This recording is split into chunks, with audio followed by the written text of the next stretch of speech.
Assalamualaikum warahmatullahi wabarakatuh. Pada kesempatan kali ini saya akan menjelaskan mengenai latar belakang, rumusan masalah, tujuan, serta manfaat yang akan diperoleh dari penelitian kami yang berjudul Penegakan Hukum Kasus Perundungan yang ada di Indonesia. Kita awali dengan latar belakang terlebih dahulu. Bullying sekarang menjadi masalah yang sangat serius, apalagi di lingkungan sekolah. Bukan hanya kenakalan biasa, tetapi hal ini sudah menjadi pelanggaran hak asasi manusia. Dampaknya bisa ke fisik dan mental korban, bahkan parahnya ada yang hingga merenggut nyawa dengan cara bunuh diri. Sekarang juga terdapat cyberbullying yang makin sulit dikontrol, sehingga penegakan hukum penting untuk melindungi korban serta memberikan efek jera dari pelaku. Selanjutnya adalah kami mengangkat 4 rumusan masalah yang menjadi pertanyaan utama. Yang pertama yaitu mengapa penegakan hukum itu penting.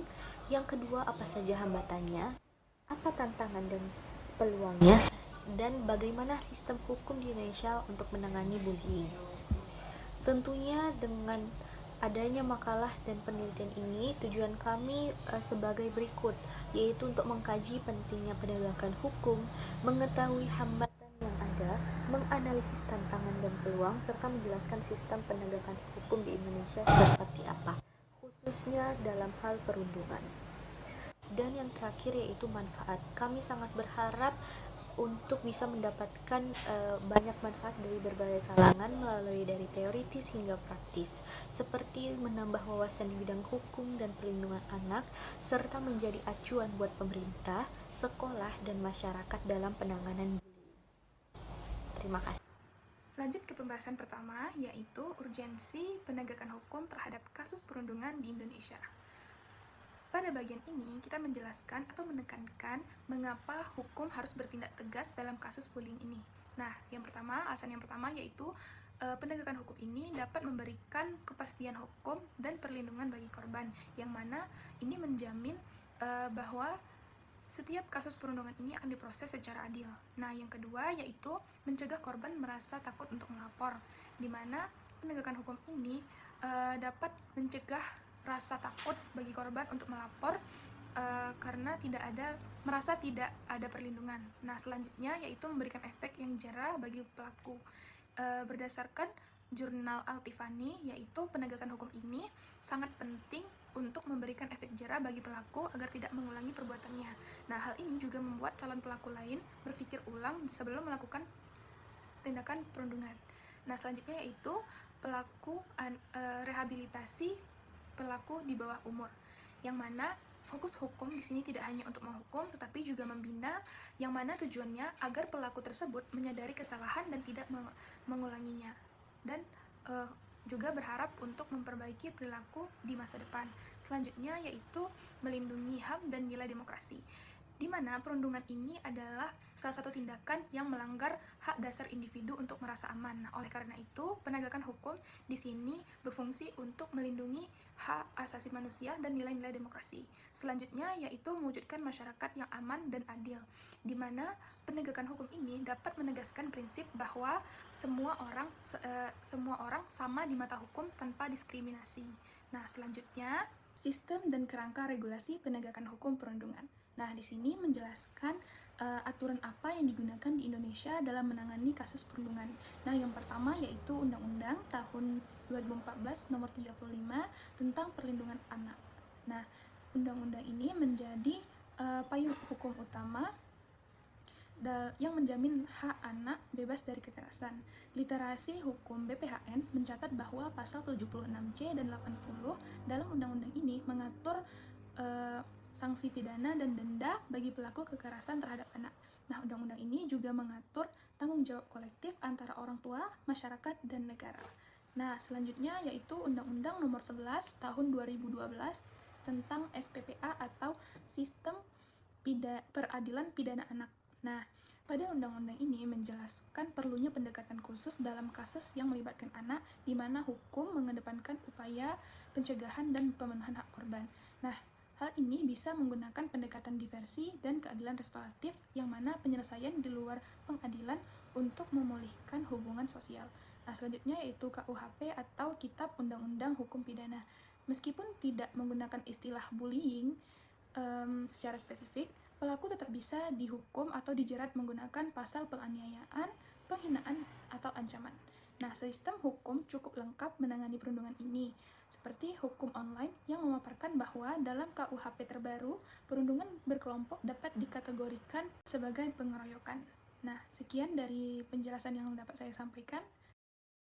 Oke, selanjutnya analisis kasus perundungan.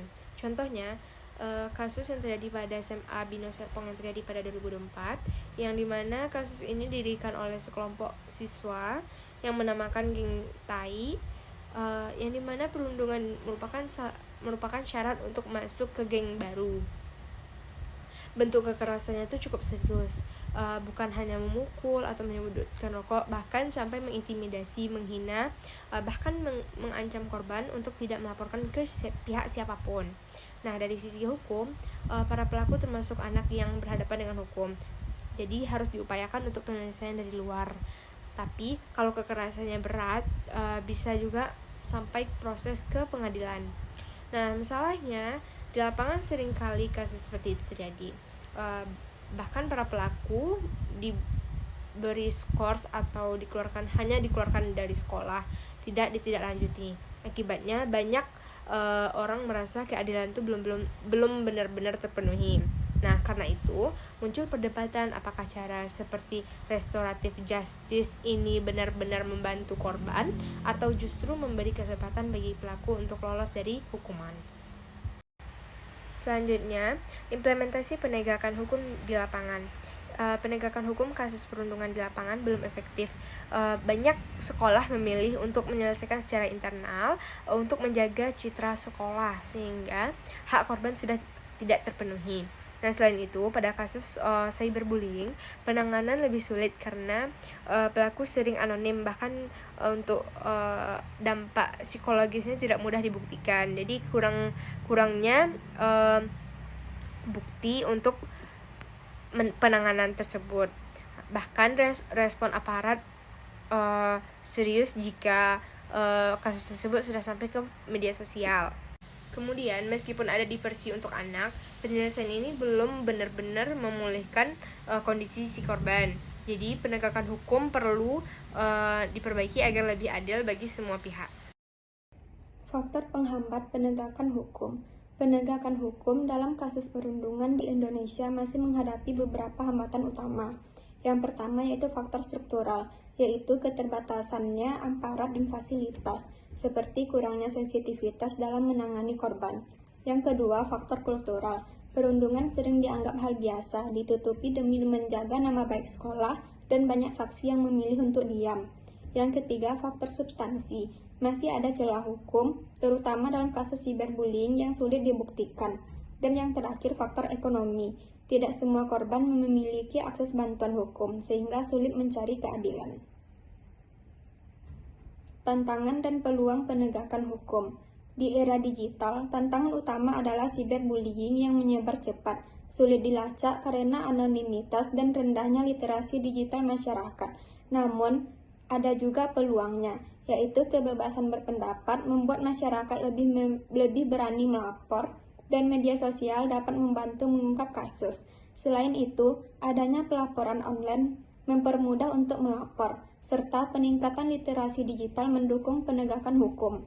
Meskipun banyak tantangan, peluang untuk memperkuat penegakan hukum tetap terbuka, asalkan adanya kerjasama antara masyarakat, pemerintah, dan aparat penegak hukum. Baik, lanjut kepada upaya perlindungan hak warga negara. Artinya, negara dan masyarakat harus bekerja sama untuk menjaga agar setiap warga mendapatkan haknya secara adil, aman, dan dihormati. Poin pertama adalah penegakan hukum yang tegas dan konsisten. Maksudnya, hukum harus dijalankan tanpa pilih kasih, siapapun yang melanggar aturan harus diberi sanksi sesuai hukum yang berlaku, sehingga tercipta keadilan bagi semua warga. Lanjut pada poin kedua adalah perlindungan perdata atau ganti rugi jika seseorang mengalami kerugian akibat tindakan orang lain, maka ia berhak mendapatkan ganti rugi. Contohnya seperti kerusakan barang, pencemaran nama baik, atau pelanggaran perjanjian. Lanjut pada poin ketiga, yaitu perlindungan konsumen dan data pribadi. Setiap warga berhak mendapat barang dan jasa yang aman serta sesuai kualitas. Selain itu, data pribadi seperti nomor telepon, alamat, dan identitas juga harus dijaga agar tidak disalahgunakan. Lanjut pada poin keempat adalah edukasi anti-bullying di sekolah dan masyarakat. Bullying atau perundungan dapat merugikan korban secara fisik maupun mental. Karena itu perlu adanya pendidikan dan sosialisasi agar masyarakat saling menghormati dan menciptakan lingkungan yang aman. Sekian yang dapat kami sampaikan. Jika ada salah kata mohon dimaafkan. Kami tutup dengan Assalamualaikum warahmatullahi wabarakatuh.